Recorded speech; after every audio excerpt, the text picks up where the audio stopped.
Hey, Jody Holland with the Psyche of Success video blog here. We're going to hit chapter 2 of Hypnotic Selling. If you've not picked up your copy of the book, make sure you find it on Amazon or on my website. Pretty soon it'll even be on Facebook if you haven't checked that out. We're going to be talking about how people play outside. That's the title of chapter 2.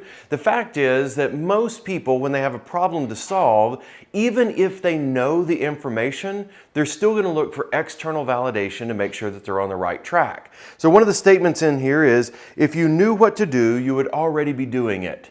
That is a load. That is not true.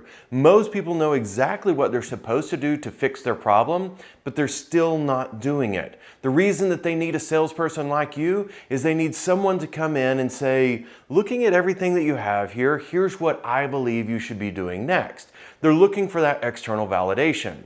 So several perspectives that you want to keep in mind. The first perspective is the WIN perspective.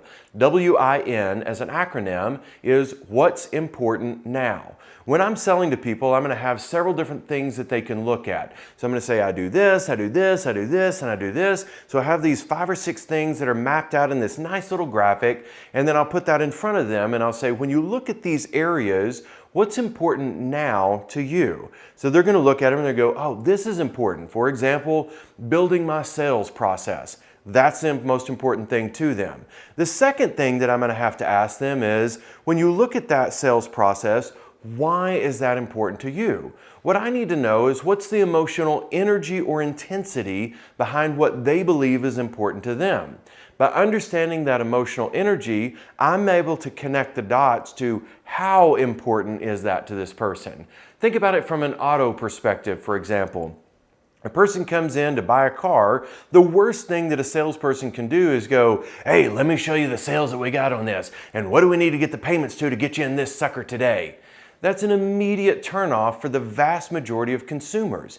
Even though that worked 15 years ago, welcome to the modern world. It doesn't work anymore. And if that's your tactic, I'm sorry, but you're losing about 90% of your potential sales. Instead, you want to say, tell me a little bit about what's important to you. You know, are you looking for room? Are you looking for fuel economy? Or what are you looking for here? So you're going to be asking them questions that qualify the importance of what they want to know about. That's the first step. Second step is, why is it important? That's what we just talked about. The emotional energy. So why is space important? Why is fuel economy important? Why is that the thing that defines you? From my perspective, selling sales training or leadership development, I want to know, why is it important that you develop the potential of your people? And if you can get that importance from them, then you start validating that that's the right way to go. If they can't explain why that's important, guess what? Not important, and you need to go a different direction. The third thing that you're going to look at after you understand what's important and why it's important is, what are you currently doing to fix that problem? Most amazing experience of my life is that the vast majority of people who actually know what's wrong and actually know what they should be doing, who have an emotional intensity that this is painful, I don't want this to happen anymore, I've got to get it fixed, are still not doing anything. Most people, when you say, what are you currently doing in order to improve in that area, will say, well, nothing. They're not doing anything to fix the problem.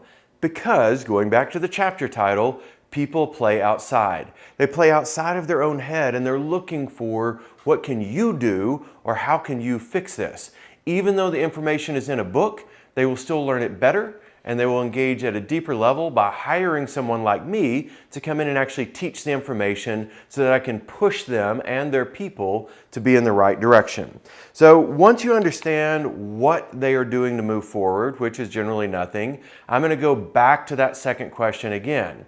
So if this is the most important thing to you, and you say that this is hurting you because of X, and you would benefit because of Y, then what would it mean to you if you move forward? So I know what the pain is. I know that they want to move forward. Now I'm going to revalidate that pain by saying, what's it costing you to not do what you say is the most important and what you say is creating pain for you?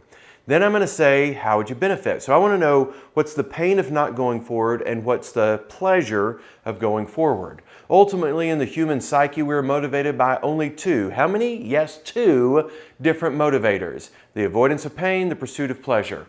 That's it. I don't care what you're selling or who you're selling it to, they have pain and they have pleasure associated with what they want as an outcome. Validate that information and you go for the win, not the close. If you're still going with Glenn Ross, coffee is for closers, always be closing kind of a mentality, you're losing in this world. That is not the way that consumers purchase anymore. Consumers purchase from you because what you have to offer solves a problem, makes them feel good, brings them pleasure, and helps them avoid the pain that they're wanting to avoid. So that's chapter 2 of Hypnotic Selling. Pick up a copy of it on Amazon. Follow me on Twitter at Jody N. Holland. Look for me on Facebook. Look for Jody Holland Training and Speaking. And for heaven's sake, subscribe to this video blog because you know you love the content. This is Jody Holland for the Psyche of Success. I'll see you next time.